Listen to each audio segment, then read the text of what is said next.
Assalamualaikum warahmatullahi wabarakatuh.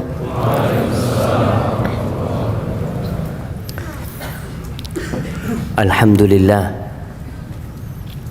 Rabbil alamin.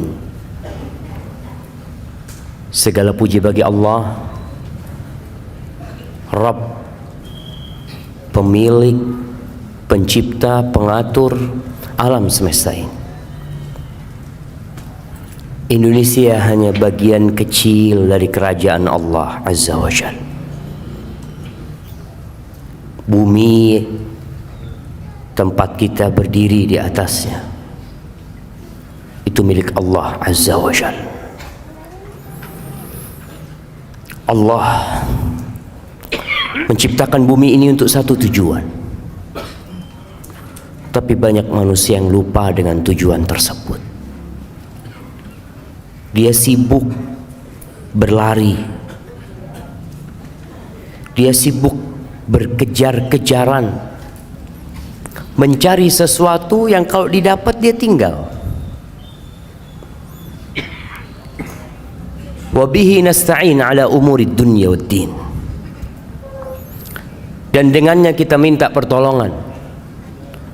Kepada Allah kita minta pertolongan dalam menghadapi urusan dunia kita dan urusan agama kita.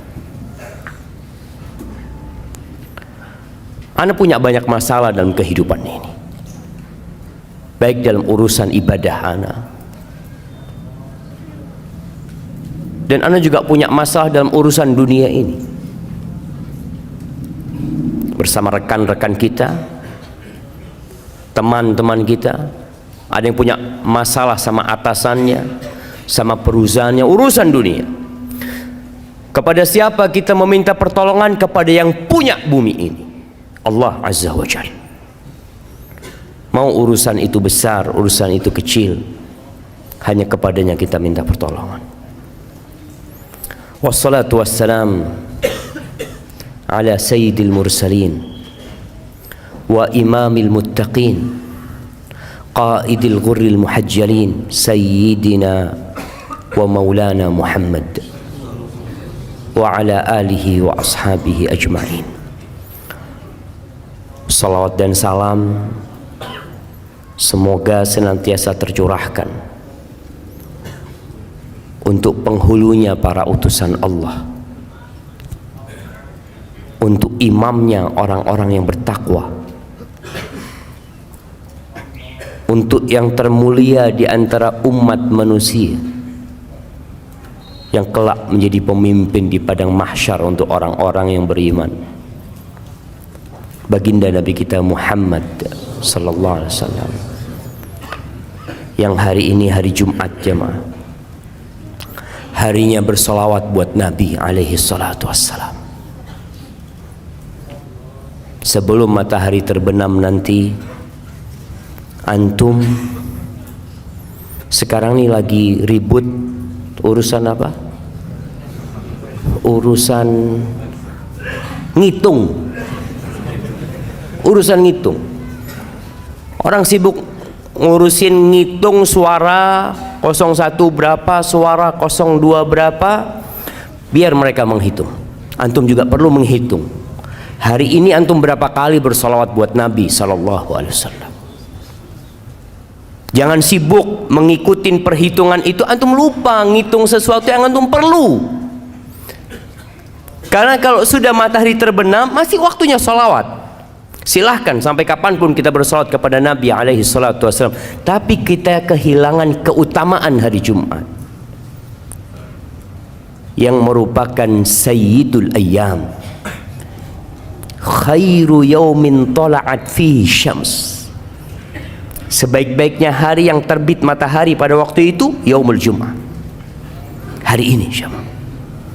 Maka manfaatkan waktu yang ada untuk banyak bersalawat kepada Nabi alaihi salatu wassalam, kepada keluarga beliau, kepada istri-istri beliau, kepada putra-putri beliau, dan kepada para sahabat Nabi, yang terutama Abu Bakar Siddiq, Umar bin Khattab, Uthman bin Affan, dan Ali bin Abi Talib radhiyallahu ta'ala anhum ajma'in. Amma ba'd. Jamaah rahimakumullah, apa tema kita hari ini? Bekal di alam kubur.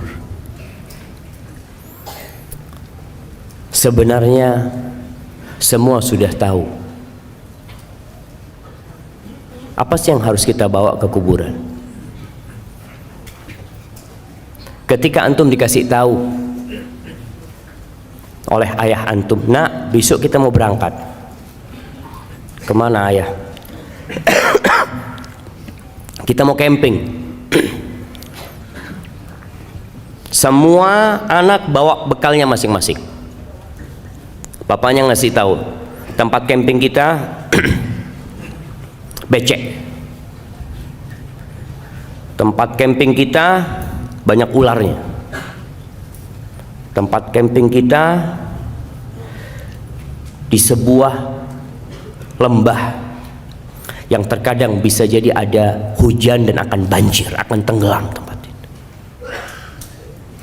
Ketika informasi ini disampaikan, kemudian besoknya berangkat, ada anak-anak yang tidak bawa bekalnya, dia tidak akan bisa menyalahkan orang tuanya. Ketika sampai sana dia nggak bawa tenda, sampai sana dia udah tahu nanti gelap gulita, dia nggak bawa penerangan, dia nggak bawa lampu. Salahnya siapa? Salahnya dia. Dan kalau bicara kuburan, kita udah tahu kuburan itu seperti apa. Antum berangkat ke kuburan, antum melihat sebuah lokasi yang sunyi, senyap, yang semua orang punya kapling sendiri-sendiri. Bahkan kalau sekarang ada orang yang kuburannya itu harus diperbaharui, sewanya tiap 2 tahun, bayar lagi. Padahal cuma 2 kali 1 meter, lobang yang sempit, yang kalau kita berangkat ke sana mungkin sebagian di antara antum pernah menggali kuburan. Antum bisa bayangin ketika gali kuburan itu. Ini tempat aneh yang terakhir. Sebesar apa rumah yang antum miliki, seindah apa antum membuat sebuah bangunan tempat tinggal antum sama keluarga antum, tapi kita semua harus tahu tempat balik kita sama. Mau orang paling kaya di muka bumi ini, mau orang paling berkuasa di Indonesia ini, jabatannya paling tinggi di negeri kita, presiden, yang sekarang semua berebut untuk jadi presiden, nanti akhirnya akan ada di lubang itu, sama dengan tukang sampah. Masya Allah. Dan rame-rame ketawa-ketawa di sana cuma. Ana izin minum dulu ya.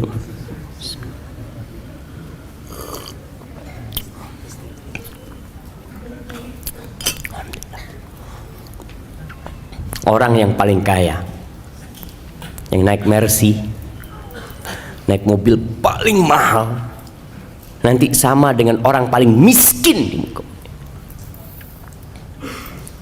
Dia akan ada di tanah sana. Itu kuburan. Nggak ada yang nemenin, sama. Orang kaya mati, akankah ada ajudan dia yang ikut tinggal di kuburan?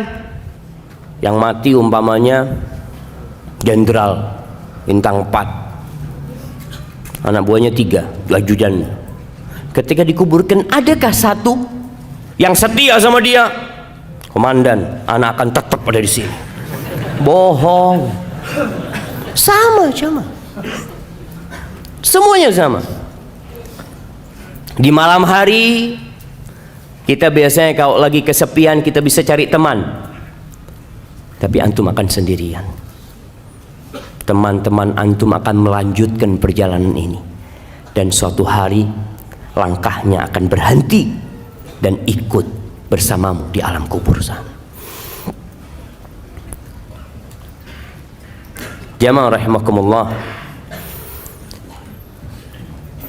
Kalau kita melihat dahsyatnya kuburan, walaupun kalau kita ngelihat dari luar biasa-biasa aja sih Ustaz. Seorang tabi'in yang bernama Ubaid ibn Umair,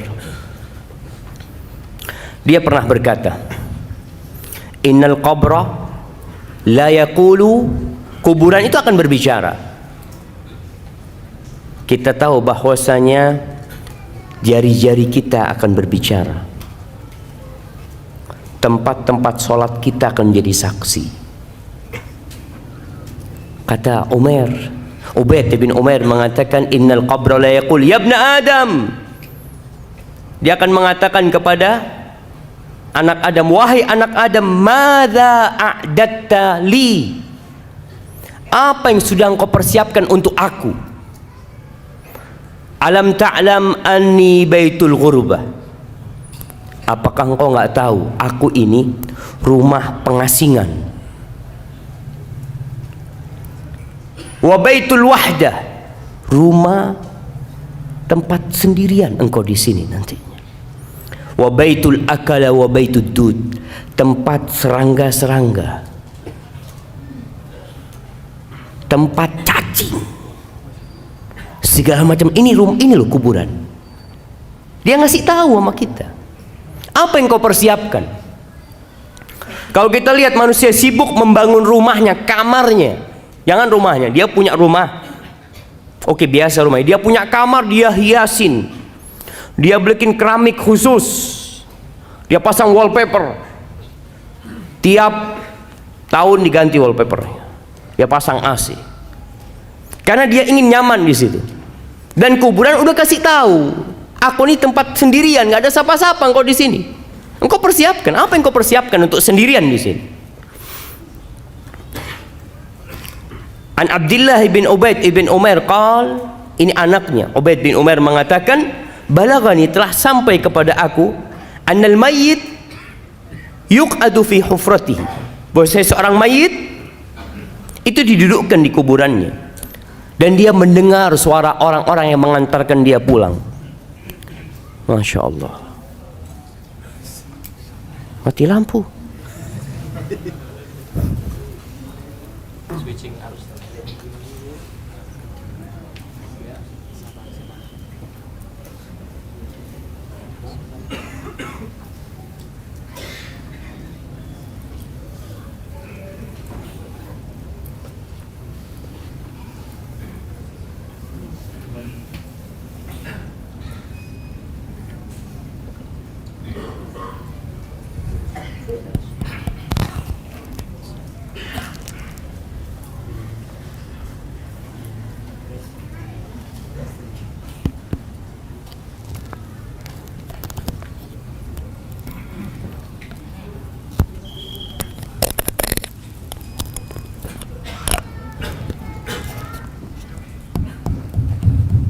Masya Allah. Sampai mana? Sampai kuburan. Akhirnya kuburan itu berkata kepada orang yang ada di dalamnya, wayhak ibnu Adam, celaka engkau Adam, dengarkan niku. Alaysa qad hudzirtani wa hudzirta dhiqi, engkau kan udah dikasih tahu aku ini tempat yang sempit loh. Engkau tuh diperingatkan tentang aku, bahwasanya aku baunya busuk. Engkau udah tahu ini tempat yang menyeramkan. Hadza ma a'dattu laka, ini yang aku siapkan untuk engkau di sini di kubur. Terus yang kau siapkan apa? Umar bin Abdul Aziz rahimahullahu taala, kita tahu seorang khalifah yang zuhud, yang sebelumnya dia orang yang kaya raya, yang mewah hidupnya, tapi di akhir hayatnya Allah berikan hidayah kepada Umar bin Abdul Aziz sehingga dia menjadi khalifah yang adil, yang disegani, yang zuhud. Ketika menjadi pimpinan tertinggi umat Islam, awalnya dia hanya gubernur kota Madinah, kemudian jadi pemimpin tertinggi umat Islam pada waktu itu, yang ibu kotanya di Damaskus. Semoga Allah melepaskan Damaskus dari tangan orang-orang Syiah.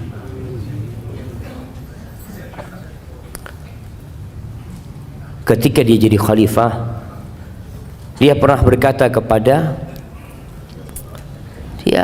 pejabat-pejabat negara yang biasa duduk sama dia. Dia mengatakan kepada salah satu di antara mereka, "Ya fulan, laqad bittul laila." Aku tadi bermalam atafakkar fil qabri wa sakinihi.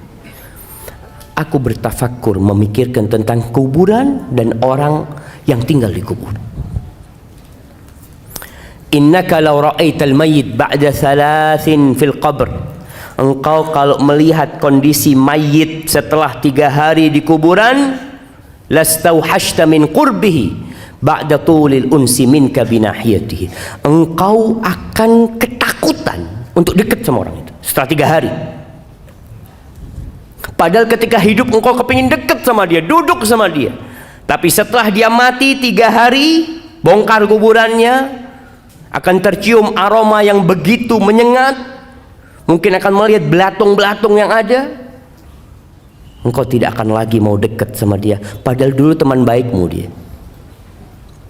Wala ra'aita baitan tajulu fihil hawam. Engkau akan melihat sebuah rumah yang penuh dengan binatang-binatang, dengan serangga-serangga. Wa yajri fihi sadid. Akan ada nanah yang mengalir. Wa takhtarikud didan. Dan cacing itu, ulat itu keluar masuk, belatung keluar masuk dari tubuh dia. Ma'a taghayyurir raiha. Dan aromanya yang tidak nyaman. Wa balal akfan. Kafannya juga sudah rusak. Ba'da husnil hay'ah. Padahal sebelumnya rupa dia bagus. Wa tibir rih, aromanya wangi. Wa naqa'is thawb, biasanya kalau datang bajunya bagus orang ini. Datang kajian kita tahu, Masya Allah bajunya bagus, bisa duduk di sampingmu. Setelah mengatakan itu Umar bin Abdul Aziz, dia pingsan. Pernahkah antum memikirkan kuburan itu?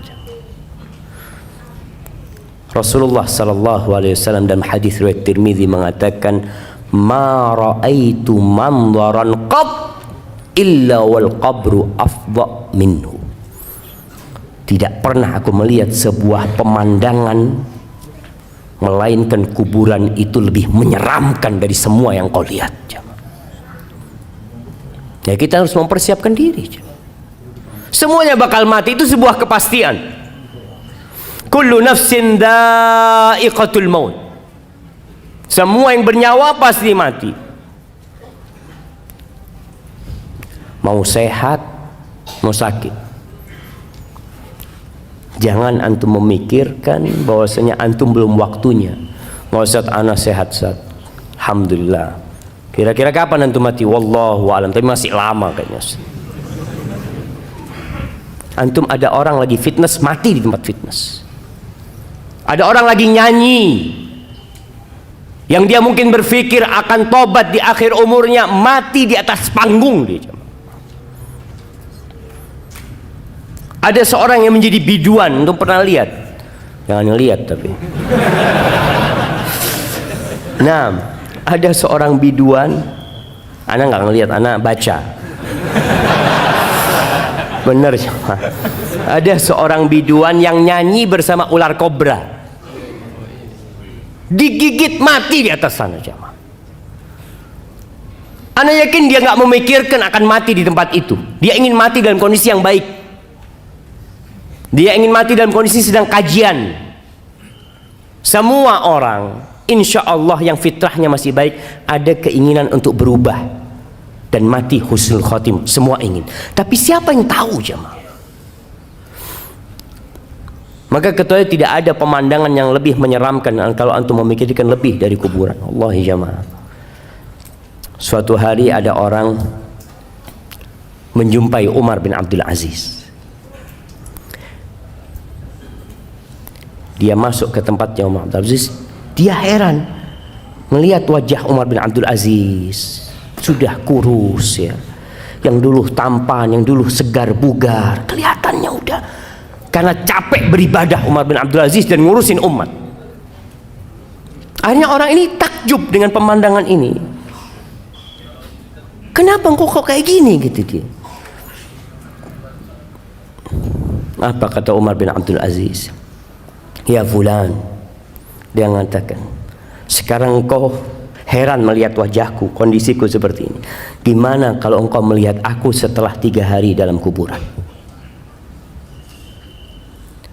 Waqad kharajatil hadaqatan fasalata 'alal khaddain. Kedua mataku sudah ngelupas dari tempatnya, keluar dari tempatnya, kemudian ada di pipi kedua mataku. Wa taqallasat asyafatani 'an asnan. Bibirku sudah ngelupas sehingga gigiku kelihatan. Wan fatahal fam, mulutku terbuka. Wa nata'al bat fa'ala sadr, perutku akan membengkak. Kemudian mungkin pecah menutupi dadaku.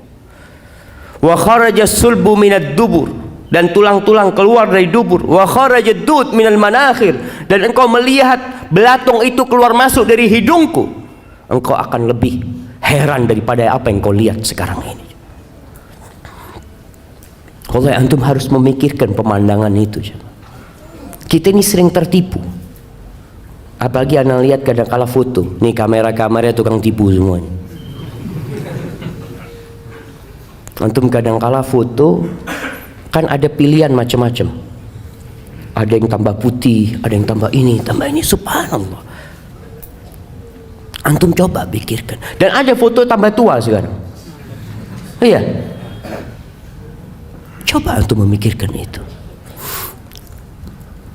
Rasulullah sallallahu alaihi wasallam tiap hari, pagi dan petang, tiap sholat, beliau senantiasa berlindung dari azab kubur. Beliau mengatakan, Allahumma inni a'udzubika min azabil qabr wa min azabi jahannam wa min fitnatil mahya wal mamat wa min syarri fitnatil masihid dajjal. Terus berlindung, karena beliau tahu urusan kuburan ini. Mungkin sebagian di antara kita baca tuh doa tapi tidak meresapi itu doa, karena sudah menjadi rutinitas. Setelah membaca innaka hamidum majid, dia mengatakan Allahumma inni a'udzubika min azabil qabr. Antum bisa bayangin ketika antum menunjuk dan antum memikirkan kuburan, bagaimana ketika daging itu sudah ngelupas, ketika antum tinggal sendirian, nggak ada lagi yang peduli sama antum. Antum nggak bisa menambah amalan sedikit. Rasulullah sallallahu alaihi wasallam menggambarkan bagaimana ketika orang itu mati, kemudian dimandikan, kemudian ditaruh di keranda, wahtamalahar rijal ala a'naqihim, dibawa di atas keranda oleh lelaki-lelaki menuju ke kuburan.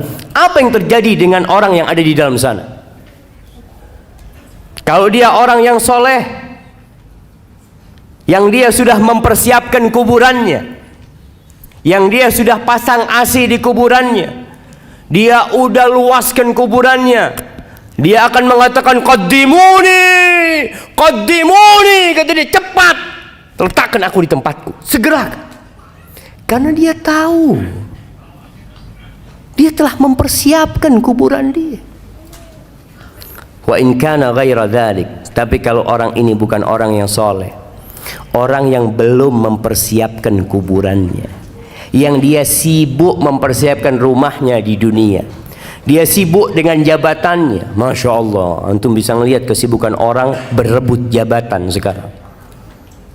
Kalau lupa dia dengan kuburannya, orang itu akan berteriak mengatakan, ya wailaha aina yadhhabuna biha. Celaka nih orang-orang, mau dibawa kemana jenazah itu? Mau dibawa kemana tubuhku itu? Kata dia. Kenapa? Karena dia tidak memikirkan kuburannya. Sebagian orang bangun kuburan, setelah mati dibangun kuburannya. Kuburannya dikasih atap, ya biar nggak kehujanan dalam ya. Kesian dibohongin bapaknya sama anaknya. Dikasih ini, ayah anak belikan marmer yang bagus. Apa gunanya buat ayahnya? Antum harus pikirkan, gimana ayahmu di dalam sana? Luas kuburannya. Oh, kalau gitu Ustaz, ana mau beli tanah 1 hektar lah buat kuburan ayah.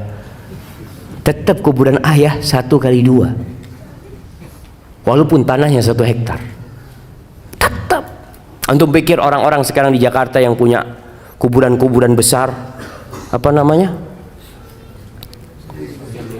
Sandiago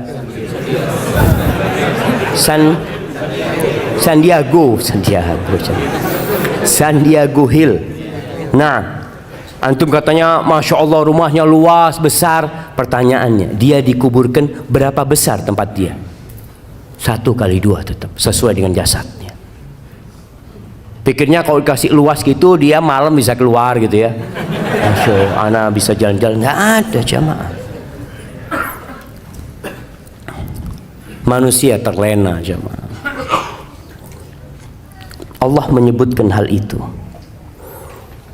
Alhaakumut takatsur hatta zurtumul maqabir kalla sawfa ta'lamun thumma kalla sawfa ta'lamun kalla law ta'lamuna ilmal yaqin la tarawunnal jahim thumma la tarawunnaha 'ainal yaqin thumma la tus'alunna yawma idzin 'anil na'im. Manusia ini terlena, lupa dengan masa yang akan datang. Dia sibuk dengan masa dia sekarang ini. Dia sakit ke dokter, hatinya sakit nggak diobatin. At-takatsur, banyak-banyakan harta.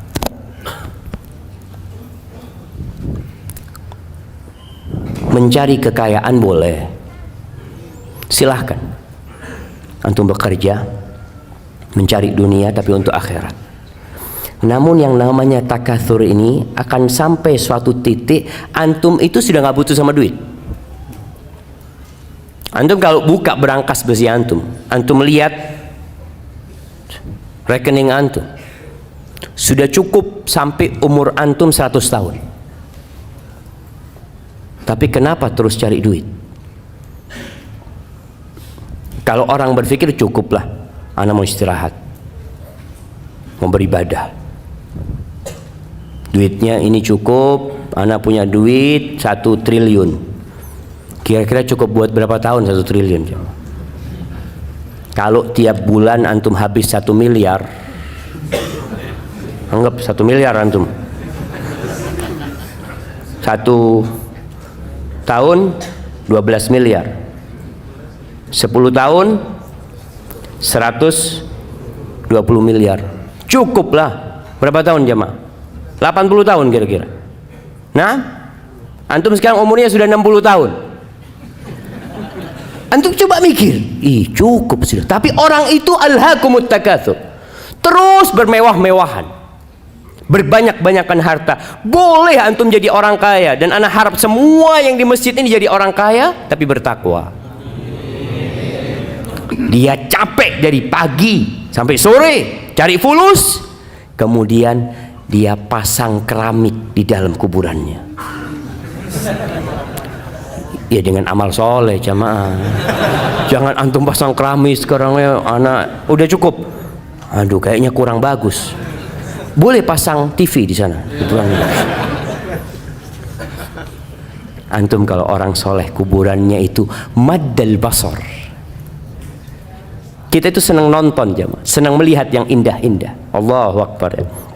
Anak kadang kala pegang HP sama anak-anak, melihat tempat-tempat yang indah. Ya Allah, bagus banget. Nanti antum di kuburan itu akan dibukakan jendela, antum bisa melihat surga Allah Subhanahu wa taala. Datang aroma-aroma yang wangi jamaah. Kalau antum mempersiapkan untuk itu jamaah.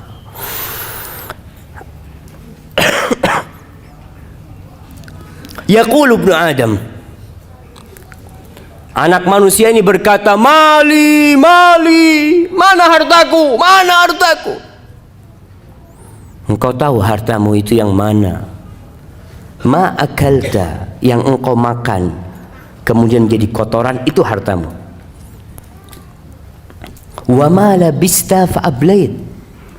Kalau bicara yang kita miliki untuk yang kita pakai, kemudian dia jadi usang. Wa ma tasaddaqta fa abqait. Dan yang engkau sedekahkan lalu ini yang kau simpan. Ini jamaah. Kalau bicara harta yang milik antum itu, antum coba sekali-kali ke kuburan lihat berapa fulus ana yang sudah taruh sini ya. Yang ada di brankas besi, yang ada di ATM antum, itu bukan milik antum. Bisa jadi milik antum, bisa jadi milik orang lain. Maka kenapa kita dianjurkan untuk ziarah kubur? Karena mengingatkan kepada akhirat, mengingatkan kepada kematian, sehingga antum bisa siap-siap. Antum kalau datang ke kuburan, antum berpikir, ana punya duit 100 juta, ana sedekah baru 10 juta, 90 juta antum tinggal kalau antum mati. Amr bin As, sahabat Nabi yang menaklukkan Mesir, sahabat Nabi yang memang masuk Islamnya agak terlambat, tapi perjuangannya untuk Islam setelah itu begitu dahsyatnya. Imam Muslim meriwayatkan dari Ibn Syamasa al-Mahri, seorang tabi'in. Ibn Syamasa mengatakan hadarna Amr ibn al-As wa huwa fi siyaqatil maut. Kita pernah menghadiri Amr bin As di rumahnya. Amr bin As dalam kondisi dia mau mati sudah, naza sudah. Fahawwala wajhahu ila al-ha'id yabki tawilan. Ini sahabat Nabi, dia menghadapkan wajahnya ke tembok. Ini orang-orang datang membesuk dia lagi sakit, dia malah menghadapkan wajahnya ke tembok, menangis yang panjang sekali tangisan. Wabnuhu Abdullah, anaknya bernama Abdullah bin Amr bin As, sahabat Nabi salah satu yang banyak meriwayatkan hadis, anak yang soleh yang berbakti sama orang tuanya. Kita kadang-kala kalau punya anak soleh, oh insya Allah doakan abah nanti ya, siap abah sudah mati punya anak seperti kau. Lihat Abdullah Amr bin As, dia punya anak seorang sahabat yang soleh, dia menangis panjang. Anaknya berkata kepada ayah, ma yubkik, apa yang membuatmu menangis? Wahai ayahanda, ama basyaraka Rasulullah sallallahu alaihi wasallam bikada, ama basyaraka bikada. Mulai disebutkan keutamaan-keutamaan abahnya. Bukankah Rasulullah SAW memberikan kabar gembira kepadamu tentang ini, tentang ini, tentang ini, supaya abahnya berhenti menangis, supaya dia merasa senang dengan apa yang diucapkan oleh putranya. Apa kata Amr bin As? Qala wa huwa fi dhalika yabki wa wajhu ila al-ha'id. Qala thumma aqbala biwajhi. Terus bapaknya ini ngadep ke sana, tapi akhirnya menoleh kepada kita. Faqala, lalu dia memberikan wasiat kepada orang-orang yang ada di kamar itu. Inna afdal mimma tu'addu alayya syahadatu an la ilaha illallah wa anna muhammadar rasulullah sallallahu alaihi wasallam. Sesungguhnya yang paling mulia yang dipersiapkan untuk aku, yang aku persiapkan itu adalah syahadat la ilaha illallah dan Muhammad Rasulullah SAW. Ini memang bekal utama seorang untuk kematian. Man kana akhiru kalamihi la ilaha illallah dakhala al-jannah. Barang siapa yang akhir ucapannya la ilaha illallah, niscaya masuk surga. Ini bekal yang utama. Tahu Amr bin As dengan hal itu. Walakinni, tapi dia cerita masalahnya aku ini beda. Aku punya masalah dalam kehidupan ini. Qad kuntu ala atbaqin salas. Aku itu hidupku ini di 3 fase. Fase yang pertama, dia cerita, qad ra'aituni, aku telah melihat diriku, ini orang yang suka menghisap dirinya, dia akan sibuk dengan kesalahan dirinya daripada dengan kesalahan orang lain. Dia akan disibukkan dengan menambal kekurangan-kekurangan dirinya daripada dia menambal kekurangan orang lain. Amr bin As tahu dengan dirinya, dia bercermin, maka dia mengatakan, qad ra'aituni, aku telah melihat diriku, ma minan nasi min ahadin abghad ilayya min Rasulillah SAW. Di fase yang pertama itu, tidak ada satu manusia yang lebih aku benci daripada Rasulullah SAW. Bagaimana bencinya Amr bin As kepada Nabi SAW. Wala ahabbu ilayya min an astamkina minhu fa'aqtulahu. Dan bagaimana ambisiku pada waktu itu bisa membunuh Nabi SAW. Falau mittu ala tilka tabaqah lakuntu min ahlin nar. Andai kata aku mati dalam fase itu, niscaya aku jadi penghuni neraka, pasti sudah, kata dia. Kemudian di fase kedua, thumma ja'alallah al-islam fi qalbi. Kemudian Allah memberikan hidayah kepada aku, menjadikan Islam di hatiku. Lihat bahasanya, Amr bin As mengatakan, Allah yang bagi Islam sama aku. Jangan merasa antum telah berbuat baik sama Allah Azza wa Jalla. Jangan merasa seakan-akan, oh alhamdulillah ana ini gara-gara ana Ustaz, alhamdulillah masjid ini jadi bagus. Ana yang punya peran besar, masjid ini jadi ramai jamaahnya. Jangan bilang seperti itu. Katakan Allah Azza wa Jalla yang memberikan hidayah kepada orang-orang sehingga datang ke rumah Allah ini. Fa'ataitu Rasulullah SAW. Lalu aku mendatangi Rasulullah SAW. Liubayi'ahu, untuk berbaiat kepadanya. Dia berbaiat, menyatakan masuk Islam, mengucapkan janji setia kepada Nabi SAW. Faqultu ubsut yaminak ya Rasulullah. Ketika aku datang menyumpai Nabi SAW, aku mengatakan, ya Rasulullah, berikan tangan kananmu kepadaku. Fabasata yadahu. Nabi SAW memberikan tangannya kepada aku. Thumma inni qabattu yadi. Tapi ketika itu nggak jadi. Aku menarik tanganku. Nggak jadi bersalaman dengan Nabi SAW. Faqala malak ya Amr. Kenapa engkau? Kok engkau urungkan niatmu? Faqultu aradtu an ashtarit. Aku mau kasih persyaratan. Ini orang mau masuk Islam mau kasih persyaratan. Subhanallah. Kenapa? Dia tahu siapa dirinya. Dia tahu kejahatan-kejahatan yang pernah dia lakukan. Maka Amr mengatakan, ditanya sama Nabi SAW, tashtaritu madza? Apa syaratmu? Kata Amr bin As, ashtaritu an yughfara li. Syaratnya diampuni dosa-dosaku. Syaratnya diampuni dosa-dosaku. Karena Amr bin As berpikir, kalau aku masuk Islam tapi dosaku yang masa lalu, yang aku ingin membunuh Nabi SAW tidak diampuni, apa gunanya aku masuk Islam? Maka ketika orang masuk Islam, hendaklah masuk Islam dengan berpikir tentang agama Allah ini. Jangan merasa sekali lagi berbuat baik kepada Islam, tapi Islam yang telah memberikan kebaikan kepada kita. Lalu Nabi SAW mengatakan kepada Amr,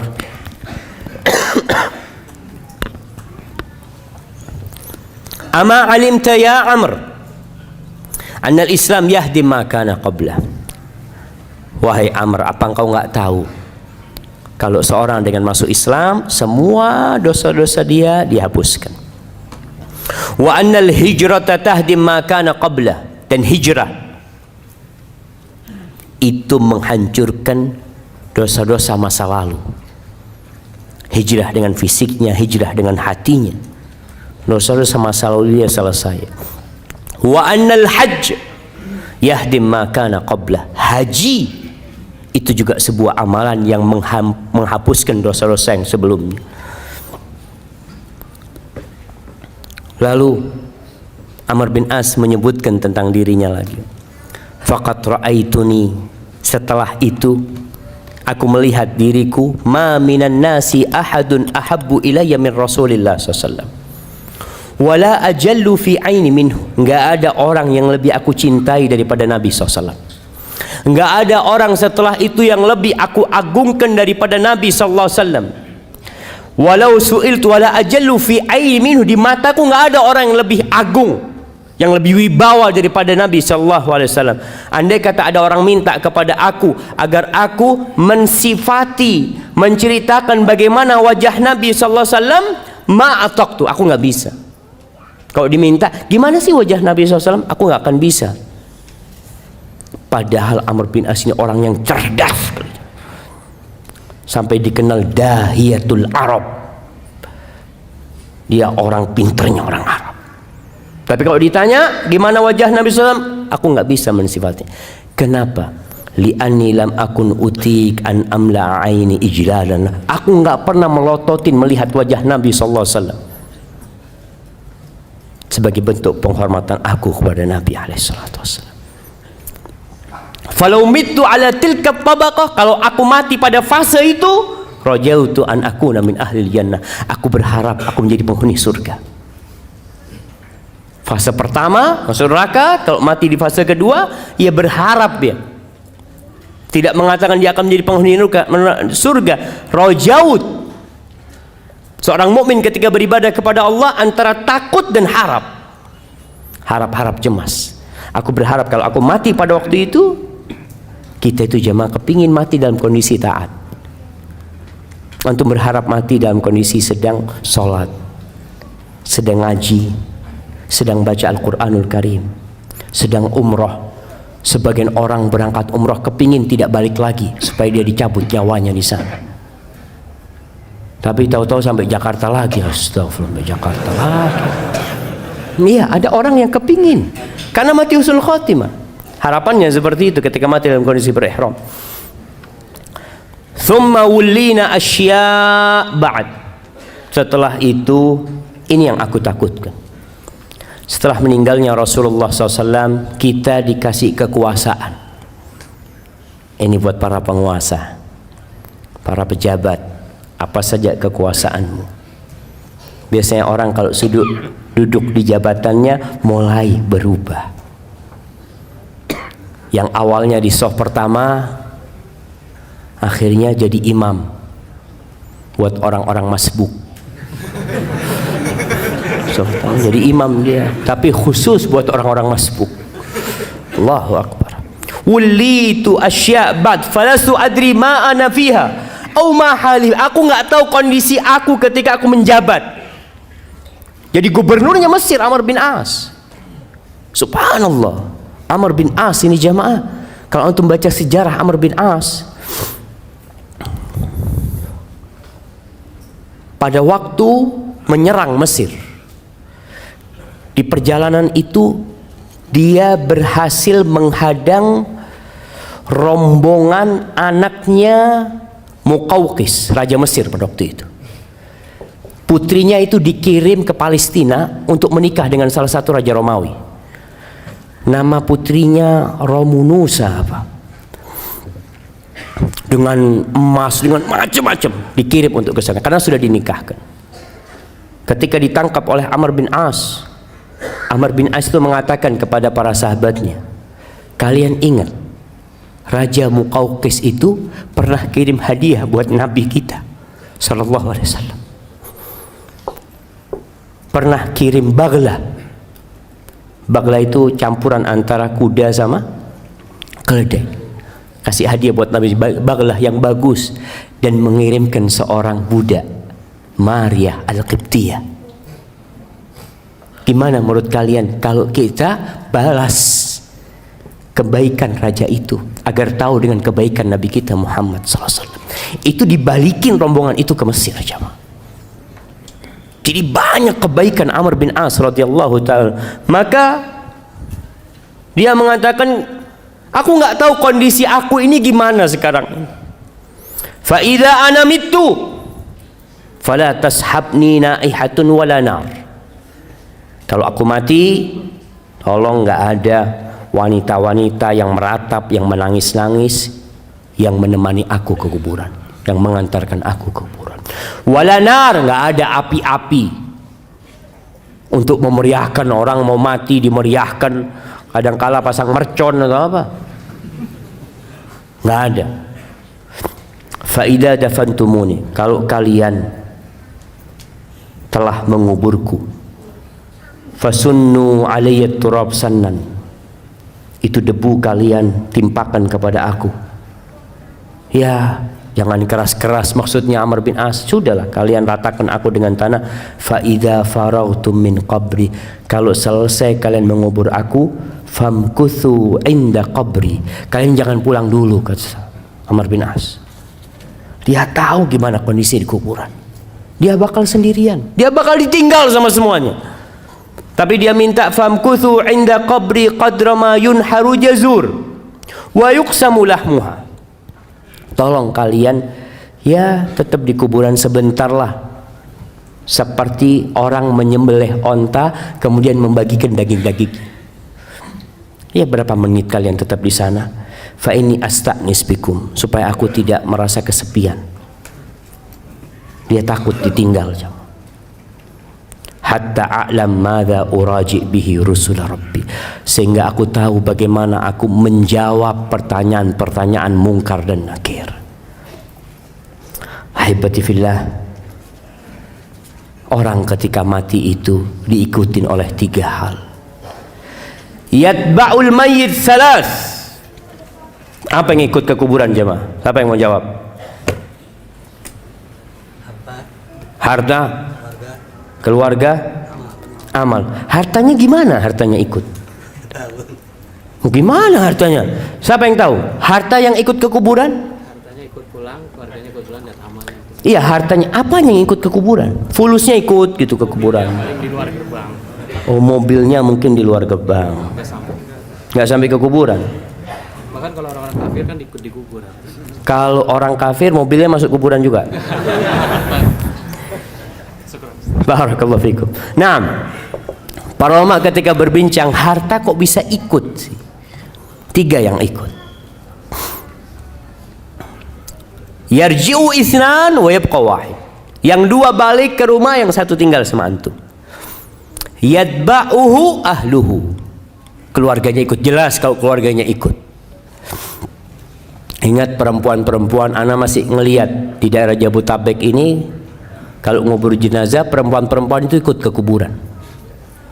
Nggak usah lah antum anti bagi perempuan tinggal di rumah. Rasulullah SAW pernah melihat wanita-wanita di jalan ke kuburan. Ditanya sama Nabi SAW, kalian ikut memandikan jenazah? La. Kalian ikut mengangkat jenazah? La. Kalian ikut ngubur jenazah? La. Irji'na ma'zurat, kalian pulang bawa dosa.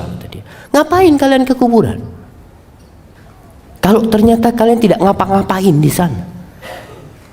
Yang ada nangis-nangis ya di kuburan, akhirnya pingsan, orang nggak ngurusin jenazahnya, ngurusin istrinya ini. Apalagi kadangkala, subhanallah, perempuan ini jamaah. Semoga Allah memberikan hidayah kepada perempuan-perempuan dan kepada antum juga semua, pada kita semuanya. Anak kadangkala, Allahu a'lam, Allah yaghfir lana dzunuban, melihat perempuan di kuburan itu masih pakai lipstik. Astagfirullah, mau ke kuburan pakai lipstik jemaah. Kadangkala maka keluarganya ikut, anaknya ikut, pamannya ikut, keponakannya ikut, masya Allah. Sebagian anak ya, nasihat anak buat anak yang tinggal di luar kota, kalau orang tuanya meninggal dunia, suruh kuburkan segera tanpa nunggu antum.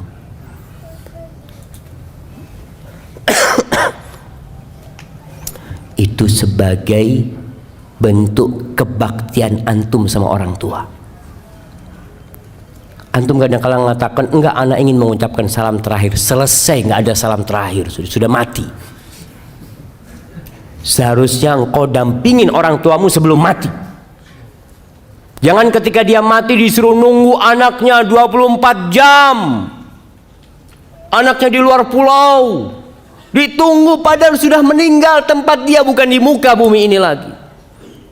Selesai, katakan kuburkan orang tua anak. Engkau gimana? Nggak apa-apa, yang penting orang tua anak sampai ke tempatnya. Engkau datang, kemudian engkau datang ke kuburannya, boleh sholat jenazah di atas kuburan. Sholatin di atas kuburan. Nggak harus nunggu antum. Keluarganya ikut. Wa malu, hartanya ikut. Para ulama ketika berbincang tentang hartanya yang ikut ini mengatakan ini dulu itu ada budak. Budak itu harta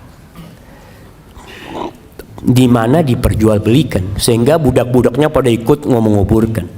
Tapi juga ada yang ke kuburan naik kendaraan mungkin. Ada yang dinaikkan kereta atau apa ke kuburan, mungkin kalau sekarang pakai mobilnya ikut. Dan yang ketiga, bisa jadi dia diikutin sama hartanya karena dia orang kaya. Antum lihat kalau orang kaya mati, masya Allah, kuburannya itu rame, masjid rame. Sampai pernah ada seorang jemaah cerita temen nih, nggak tahu di Bekasi atau di mana. Dia cerita ada salah satu ikhwan meninggal dunia, disolatkan di sebuah masjid, rame yang nyolatin jamaah. Salah satu jamaah masjid tanya, ini orang kaya dari mana yang mati? Kenapa Pak katanya? Iya berarti kan bisa ngasih amplop kepada semua yang sholat itu. Subhanallah, nggak tahu itu di mana jamaah. Ada yang pernah sholat jenazah dapat amplop? Ada yang pernah? Angkat tangan. Mana jamaah? Dapat berasan tuh, masya Allah. Kasih. Jadi ngambil berasnya di mana tuh?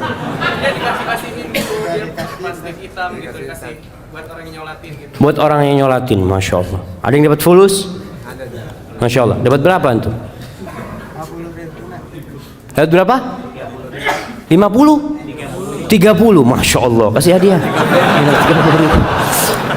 Antum terima?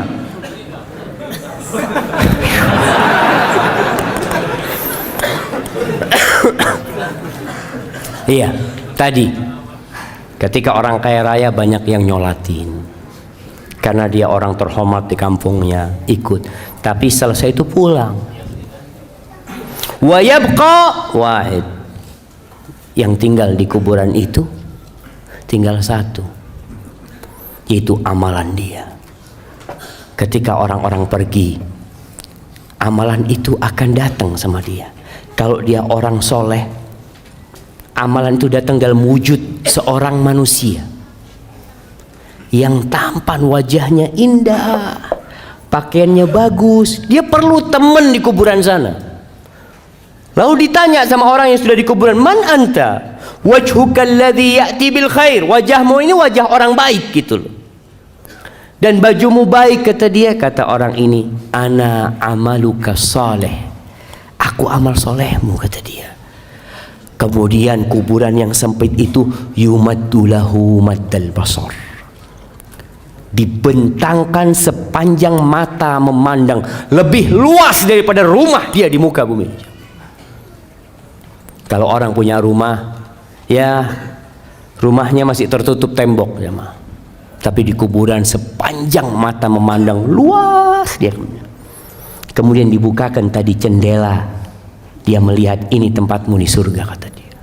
Lalu orang yang soleh ini akan mengatakan, dauni, biarkan aku kasih kabar kepada keluargaku supaya nggak nangis lagi mereka sudah. Tidak, engkau tinggal di sini, selesai sudah urusanmu dengan dunia. Tapi kalau amalnya amal soleh, amal toleh, amal buruk, sama juga akan diam di situ. Datang seorang dengan wajah yang menyeramkan, dengan aroma yang busuk. Lalu orang ini di kuburan melihat orang itu ketakutan, mengatakan, man anta? Kamu siapa kamu? Wajahmu wajah yang mendatangkan keburukan, aromamu busuk. Apa kata orang ini? Ana amaluka toleh. Aku amalanmu. Engkau dulu yang beramal aku seperti ini. Lalu kuburan itu disempitkan buat dia dan dibukakan jendela menuju ke neraka. sehingga datang kepada dia panasnya neraka itu. Lalu orang ini mengatakan, Rabbi la tuqimis sa'a, ya Allah jangan didirikan kiamat ya Allah, karena dia tahu kalau kiamat terjadi maka dia akan masuk ke sana. Ahibati fillah, apa yang perlu kita amalkan agar kuburan kita jadi raudhatun min riyadil jannah, dari taman-taman surga, menjadi sebuah taman yang indah. Selama kita hidup kita harus mempersiapkannya. Maka secara global semua amal soleh, jadilah antum orang yang semangat mengamalkan semua amal kebajikan. La tahqiranna minal ma'rufi syai'an. Jangan pernah meremehkan amal soleh walaupun kecil menurut antum. Walau antalqa akhaka biwajhin taliq, walaupun engkau hanya berjumpa dengan saudaramu dengan wajah yang berseri-seri. Ini buat teman-teman yang udah ngaji. Antum setelah ngaji itu seharusnya senyum antum lebih banyak kepada tetangga, kepada rekan-rekan antum, supaya masyarakat di kampung itu merasakan antum nih jadi baik sekarang setelah hijrah. Jangan cuma pasang jenggot terus matanya mulai melototin. Nah ini kayaknya, iya ini kayaknya masuk neraka. Antum jadi astagfirullah. Antum siapa antum? Maka tunjukkan kepada orang kalau antum orang yang penuh dosa, sehingga antum tawadhu, tidak melihat orang lain melainkan antum mengira orang itu lebih baik dari diri antum, sehingga antum akan berbuat baik sama orang lain. Senyum, apa saja amal kebajikan. Lihat sampah antum buang, orang kampung jadi lihat antum ini, masya Allah, kalau fulan datang jalan itu bisa bersih. Bawa sapu nggak apa-apa, antum sapu. Ini satu amalan yang mungkin buat antum ringan. Ana masih ingat dengan sebuah cerita di Jogja sana jamaah. Seorang ustadz yang cerita, ada seorang wanita tua habis asar itu dia ke musola dekat rumahnya. Di depan musola itu ada pohon mangga atau pohon apalah, lupa waktu itu ustadz itu cerita. Jadi perempuan tua ini datang membawa tongkat yang ujungnya ada pakunya. Dia itu datang ke musola, di halaman musola dia tusukin itu daun mangga itu, daun apa lupa, ditusukin satu persatu lalu dibuang ke sampah sampai bersih. Remaja masjid bingung sama wanita tua ini. Kenapa wanita tua ini kok nggak bawa sapu aja ya? Disapu kan lebih cepat. Akhirnya suatu hari sebelum perempuan itu datang sama remaja masjid, disapu itu daun jemaah. Bersih pelataran masjid ini. Wanita tua itu datang menangis, dia jemaah. Menangis orang itu. Bingung akhirnya remaja masjid, kenapa ya Allah, apa yang sudah kita lakukan? Ibu-ibu kan seharusnya gembira gitu loh, nggak capek-capek lagi nyapuin gitu kan. Seharusnya jazakallah khair, udah selesai, makasih banyak. Apa kata ibu tua ini? Ana itu dengan setiap daun yang ana ambil itu, ana bersolawat buat Nabi SAW. Mungkin orang nggak tahu jamaah, tapi Allah tahu dengan amalan antum. Kita perlu punya amalan yang tersembunyi, yang tidak ada manusia yang tahu, yang mudah-mudahan itu yang menjadi penerang kuburan kita. Di antara amalan yang bisa membuat kuburan kita penuh dengan keindahan, disebutkan dalam hadis riwayat Muslim dari Salman Al-Farisi bahwa Rasul sallallahu alaihi wasallam mengatakan, ribatu yaumin wa lailatin khairun min siyami syahrin wa qiyami. Seorang yang berjihad di jalan Allah, yang menjaga perbatasan-perbatasan negeri Islam, dia berjaga-jaga di sana, itu lebih baik daripada dia puasa sebulan penuh, qiyamul lail sebulan penuh. Wa in mata ujriya alaihi amaluhu alladhi kana ya'mal. Kalau dia mati dalam kondisi seperti itu, amalan itu akan terus dikirimkan kepada dia pahalanya. wa ujriya alaihi rizku, rizkinya akan disampaikan kepada dia, wa aminal fattan, dan dia akan selamat dari fitnah kubur nanti. Kemudian termasuk yang menyelamatkan dari azab kubur adalah orang yang mati syahid, di mana dia tidak akan difitnah di kubur. Cukup pedang-pedang yang terhunus yang mungkin menyebabkan dia takut dan kaget, itu menjadi fitnah dia di dunia, sehingga di kuburan dia akan diselamatkan.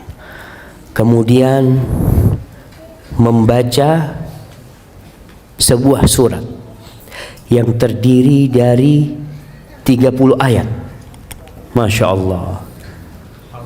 Al-Mulk, Masya Allah, kirimkan ke sana. Kata Nabi SAW, 30 ayat tashfa' li sahibiha hatta ghufira lahu.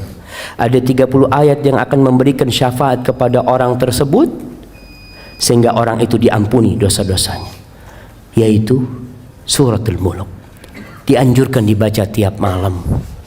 Antum baca suratul Mulk. Ada orang baca surat supaya kaya. Ini supaya anak dapat fulus banyak ini. Ingat, orang yang beramal untuk dunia Allah kasih. Allah kasih. Antum sodakoh untuk sembuh, Allah sembuhkan antum. Boleh, silakan. Tapi jangan cuma minta dunia. Mintalah akhirat, jamaah. Antum baca Quran, yakini dengan setiap huruf itu 10 kebaikan. Kemudian dengan setiap ayat itu seperti antum, Masya Allah, mendapatkan seekor onta yang gemuk. Dan untuk pahala antum di akhirat, insya Allah dunia ini Allah akan berikan kepada antum.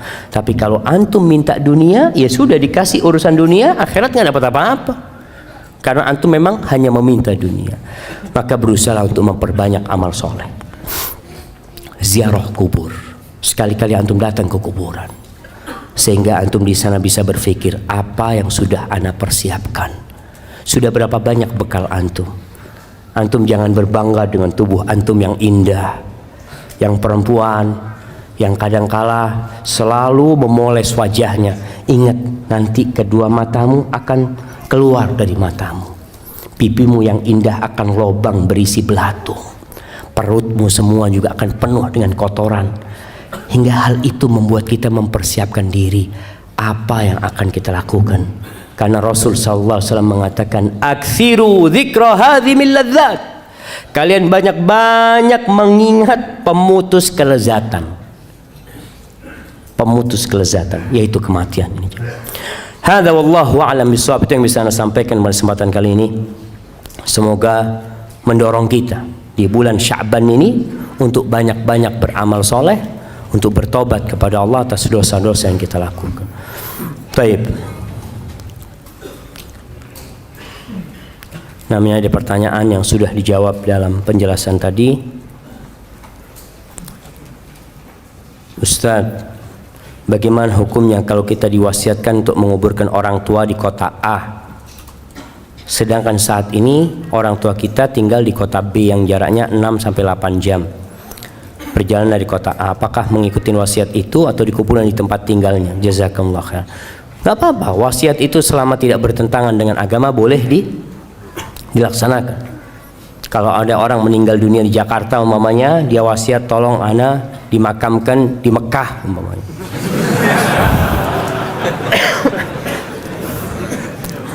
Kalau boleh fadol, artinya orang tua kepingin umpamanya seperti itu, dia ingin dimakamkan di Mekah, silahkan. Kalau dia berwasiat seperti itu. Tapi kayaknya kalau di Mekah sulit, tapi kalau dia ana minta dimakamkan di kampung ana, sebagian orang meninggal di negeri kafir umpamanya, meninggal di Australia, dia berpesan tolong kalau ayah mati, ayah makamkan di Indonesia. Padahal butuh waktu panjang, nggak apa-apa. Karena kadang-kala orang tua takut di sana itu nggak ada yang mendoakan nanti, jarang yang mendoakan. Makanya kenapa kalau kita meninggal dunia, berusaha untuk dikuburkan di tempat yang banyak orang soleh di sana, dengan harapan banyak yang mengucapkan salam ke sana. Karena salamnya orang itu bukan hanya buat keluarganya, tapi buat semua yang mati. Assalamualaikum ya ahlad diyar. Jabir bin Abdullah radhiyallahu taala anhu, dia punya ayah itu ketika perang Uhud dimakamkan satu lubang sama orang lain. Hatinya itu nggak enak, jamaah. Dia nggak ingin ayahnya satu kuburan sama orang itu. Akhirnya dipindah sama Jabir bin Abdullah radhiyallahu taala anhu.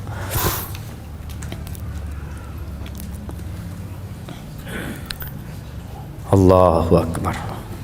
Ustadz, bagaimana hukumnya main game tapi aktor gamenya perempuan yang pakai bajunya tank top? Apa boleh Ustadz? Astagfirullah.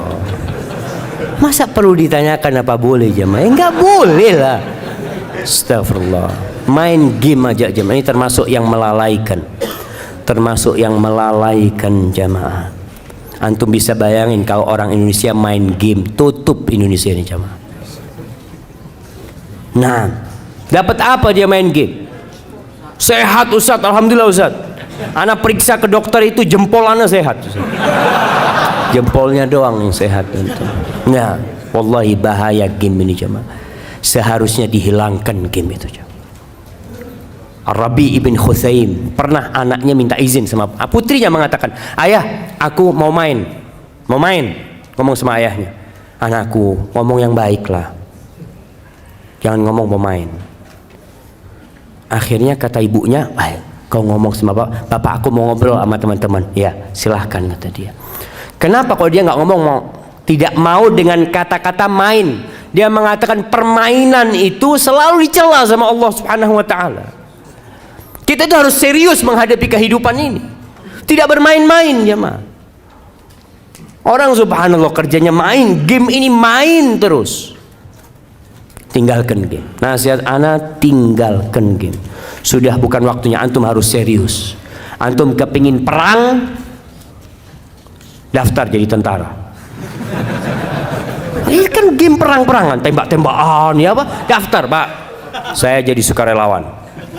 Kapan butuh perang kirim anak. Gak apa-apa, anak mati, anak kepingin mati. Daripada antum main game yang nggak ada gunanya. Gunanya nggak ada. Waduh Ustaz, dapat fulusnya dimurkain sama Allah Subhanahu wa taala. Orang mikir bagaimana main game. Astagfirullah. Alhamdulillah anak nggak suka main game. Alhamdulillah. Ada orang yang memang itu ujian dan cobaan buat dia jemaah. Ada perempuan suka main game. Akhirnya sampai suami sama suaminya main game bareng. Astagfirullah. Di rumah ana banyak sekali semut, kecoa dan kelabang. Sudah beberapa kali anak usir. Masya Allah, gimana untuk ngusirnya? Dengan dibersihkan, disapu, dipel, masih saja Ustaz. Lalu sekarang anak semprot pakai baygon. Anak lihat sedih sekali matinya mereka. Berdosa ke anak Ustaz. Ingat, semut itu termasuk binatang yang tidak boleh dibunuh. Ketika mengganggu boleh dibunuh. Tapi selama tidak mengganggu, antum melihat ada semut lewat ya, ngapain ini? Ambil baygon antum, bunuh dia. Antum biar dia mau lewat, mau main kemana gitu, seperti itu. Nah, artinya kalau mengganggu boleh dibunuh. Tapi kalau kelabang sama kecoa boleh, dia termasuk serangga yang bolehlah dihilangkan karena memang apalagi kelabang yang berbahaya itu. Ustadz, saya seorang istri yang sudah, Masya Allah, sudah jangan ditaruh lagi ke atas. Ustadz, saya seorang istri yang sudah berhijrah, tapi suami saya belum. Dan untuk sholat 5 waktu nggak pernah Ustadz. Padahal saya selalu mengingatkan suami untuk sholat. Yang saya tanyakan, apakah masih ada surga di suami saya buat istrinya? Apa yang harus saya lakukan Ustaz? Nah, berusaha untuk diperbaiki. Karena kondisinya anti memang menikah sama dia dulu bukan melihat kepada agamanya. Artinya bertahun-tahun anti hidup sama dia itu aman-aman saja. Ketika anti berhijrah, antum melihat ada masalah di suami, kasih nasihat. Kalau nasihat dari anti tidak bisa masuk kepada dia, lewat orang tuanya. Kalau sudah nggak mungkin kasih nasihat, anti boleh gugat cerai. Gugat cerai. Sebagian ulama dalam madhab Hambali berpendapat orang yang meninggalkan sholat full sama sekali tidak sholat sudah kafir,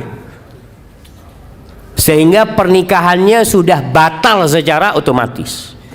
Itu dalam sebagian madhab Hambali, karena orangnya dianggap murtad. Tapi dalam madhab Syafi'i tidak. Dia masih muslim tapi yang melakukan dosa besar.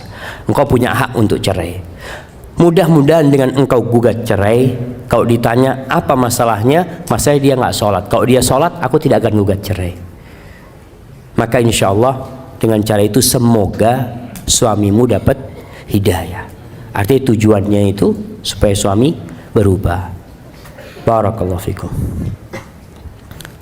Dan bagaimana azab kubur bagi orang yang berselingkuh dan berzina, dan apabila bertobat bagaimana cara agar tetap istiqamah. Rasulullah SAW ketika Isra Mi'raj beliau melihat azab kubur, jamaah. Khususnya buat orang-orang yang berzina, beliau melihat ada lelaki dan wanita di dalam tungku, kayak di dalam tungku jamaah yang atasnya sempit, bawahnya lebar, kayak gentong gitu jamaah. Yang atasnya sempit, di bawah itu ada api. Jadi ketika api itu membara, mereka naik ke atas, dibakar mereka. Mau keluar nggak bisa keluar. Tahu-tahu api itu redup sekali, nanti dibakar lagi. Karena orang berzina biasanya nafsunya naik kemudian turun. Seperti itu dibakar terus sampai kiamat. Antum bisa bayangin, antum punya jari.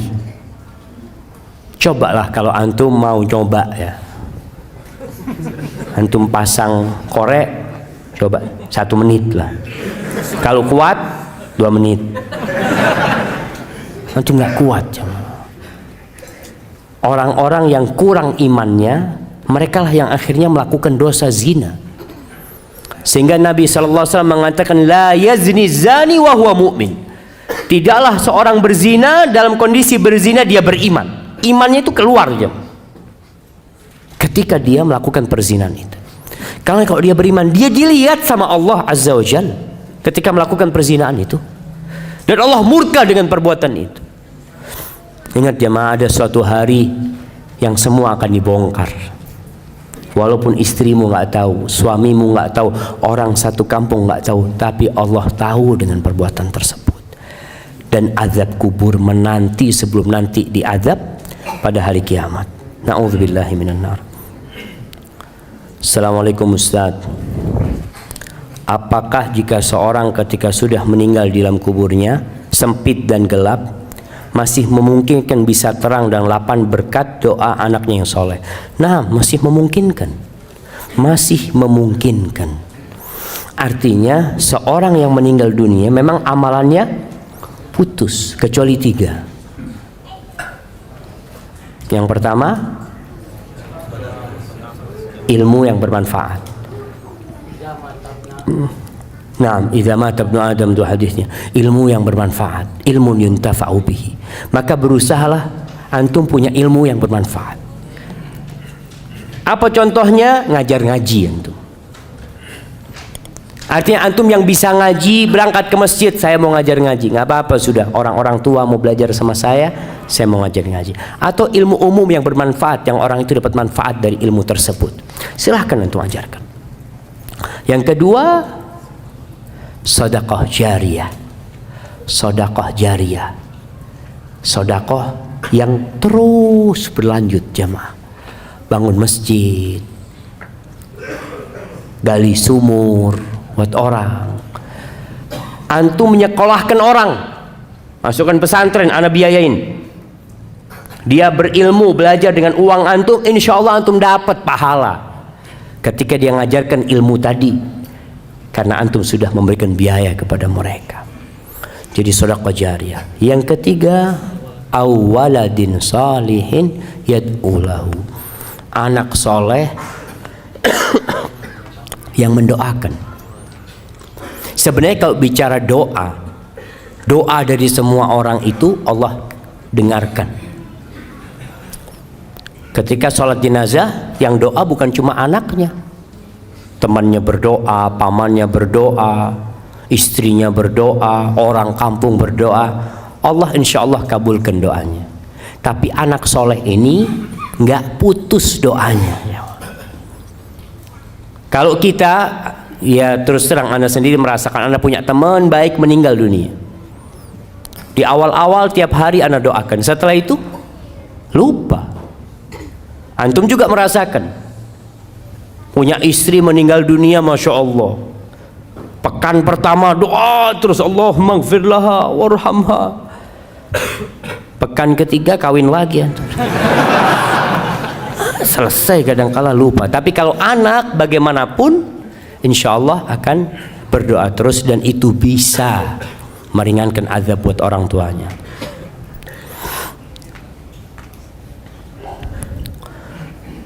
Bagaimana caranya agar di dalam pembicaraan tidak ada unsur ujub?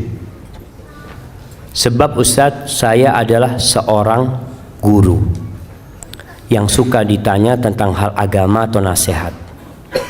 Lalu saya menjawab sesuai kapasitas ilmu agama yang saya miliki. Saya takut dalam penjelasan kepada orang yang bertanya itu saya ada unsur ujub yang saya tidak sengaja.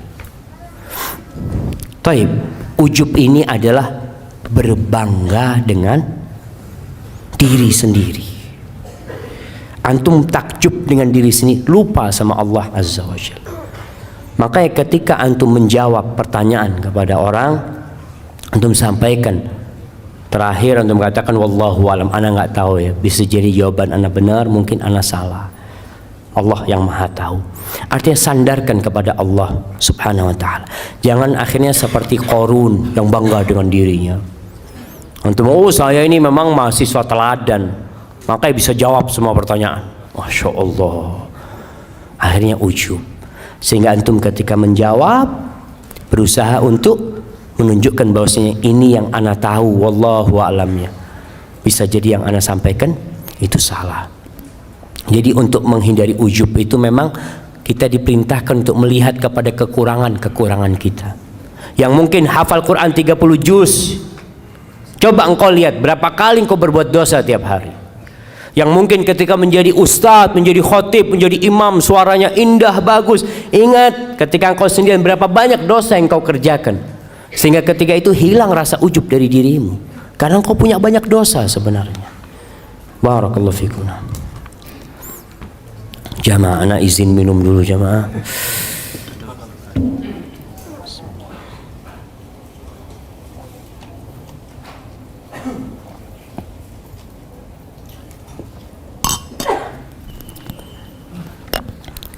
Assalamualaikum. Alhamdulillah. Qadarullah, ibu ana sudah tidak bersama kami 7 tahun yang lalu karena sakit diabetes dan sudah komplikasi. Alhamdulillah semasa hidupnya rajin ibadah dan baik kepada siapa saja, namun belum kenal sunnah. Bapak ana bercerita sebelum meninggal ibu ana merasa kesakitan kakinya dan mengucapkan istighfar, lalu minta dipijat oleh bapak ana. Setelah itu tiba-tiba ibu ana tidak sadarkan diri, langsung meninggal di hadapan bapak ana. Bapak ana kaget, lalu refleks memeluk ibu ana dan mencium aroma wangi keluar dari telinganya. Apakah aroma tersebut adalah ruh ibu ana yang keluar dari jasadnya? Mengapa tercium aroma wangi dari telinganya? Apakah meninggalnya ibu ana termasuk husnul khotimah? Jamaah, memang orang yang soleh ketika keluar itu dalam bau yang wangi sekali. Malaikat-malaikat itu membawa kafan-kafan dari surga yang wangi. Ruh itu keluar, ditangkap oleh malaikat, dibawa ke langit. Setiap lewat itu mereka mengatakan, siapa ini, wangi banget aromanya. Kemudian dikembalikan ke bumi. Jadi wallahu a'lamnya, berkaitan dengan ruh ini, orang-orang ketika bertanya tentang ruh kepada Nabi SAW, Allah mengatakan qulir ruh min amri rabbi. Ruh itu urusan Rabbku.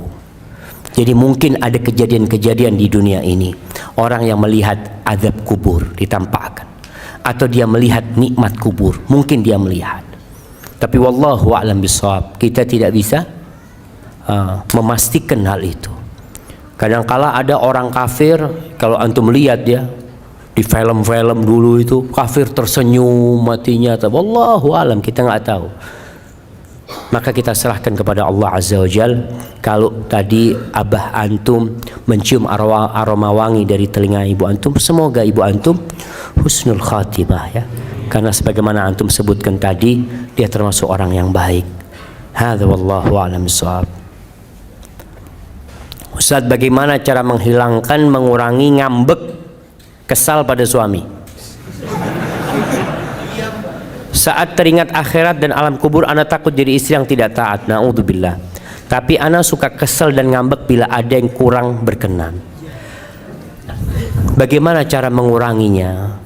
Nabi SAW sudah memberikan tips kepada kita, yaitu melihat kepada kelebihannya, melihat kepada kebaikannya. Kalau anti melihat kepada kekurangannya, semua punya kekurangan. Sebagian wanita mengatakan, aduh anak kepingin menikah sama fulan, fulan baik, menikah sama fulan. Dia tahu ternyata suaminya punya banyak kekurangan. Solusinya anti melihat kepada kebaikan dia. Kekurangan samalah anti punya kekurangan. Suamimu bukan malaikat dan engkau bukan bidadari. Dan lihatlah kepada kekurangan dirimu. Masya Allah. Kayaknya udah suruh berhenti anaknya semua.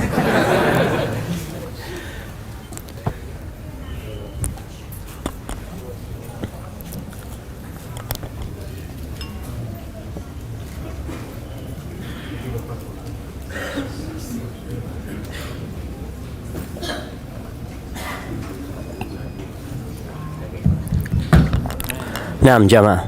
Mati lagi jamaah.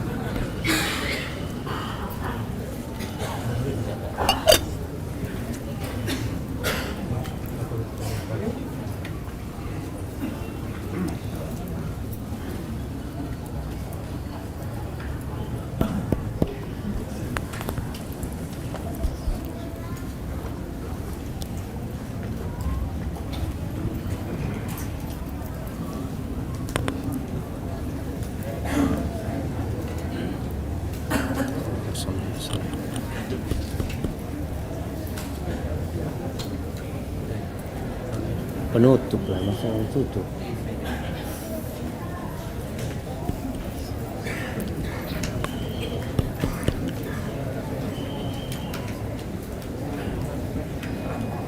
Masya Allah. Nah, jadi lihatlah kepada kelebihannya, yang lihat kepada kekurangannya. Semoga dengan cara itu kita juga lihat kita juga banyak dosa lah. Semoga itu menghibur diri kita. Ini pertanyaan terakhir. Assalamualaikum Ustaz, semoga Allah memberi rahmat untuk Ustaz, amin. Apa hukumnya tidak menghadiri pernikahan walaupun kita diundang? Anak kemarin gak hadir di sebuah pernikahan karena anak suka akhwat tersebut, Ustaz. Tapi anak gak kuat lihat dia ijab qabul sama yang lainnya. Allahu Akbar jamaah. Nah, ini pertanyaan menarik sekali jemaah. Artinya antum diundang dengan oleh saudara antum datang, wajib datang kalau tidak ada halangan. Tapi kalau antum takut pingsan di sana umpamanya, ngerepotin orang banyak, ya nggak usah hadir. Karena kadang-kala ada perasaan bener nggak tahan lah jemaah.